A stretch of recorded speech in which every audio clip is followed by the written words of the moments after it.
Oui, nous voilà donc au Salon de l'Auto dans le cadre d'une vision un peu schizophrénique de nos dirigeants politiques qui ne cessent de venir dans ce superbe salon de manière régulière exprimer leur encouragement à l'industrie automobile tout en, dans le même temps, persécutant les automobilistes, c'est-à-dire en réalité les usagers, les acheteurs de ces véhicules.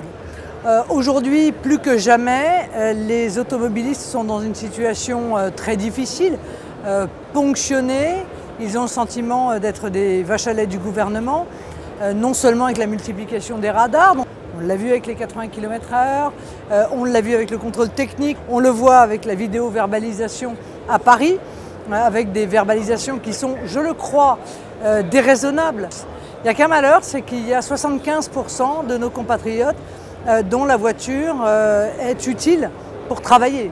Alors on ne peut pas en même temps tenir des propos à la gloire du travail et en même temps empêcher les Français de travailler ou en tout cas rendre le travail compliqué parce que la liberté de circulation commence à être atteinte par l'ensemble de ces mesures qui, mises côte à côte, finit par contraindre un certain nombre de nos compatriotes à se séparer tout bonnement de la voiture.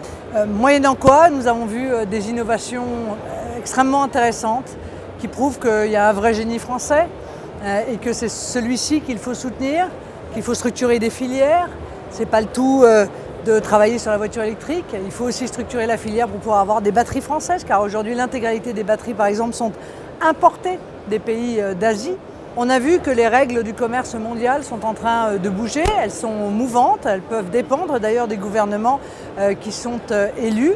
Et si demain il s'avérait que les règles de commerce sur les batteries changeaient, nous nous retrouverions avec un parc d'ici quelques années ou quelques décennies sûrement superbe de voitures électriques, mais plus de batteries pour mettre à l'intérieur, ou alors des batteries qui auraient un coût qui pourrait être extrêmement onéreux. Donc c'est ça, gouverner. Quand on dit gouverner, c'est prévoir, c'est exactement ça. Gouverner, c'est prévoir, c'est structurer des filières pour nous permettre demain de pouvoir continuer à circuler à un prix abordable.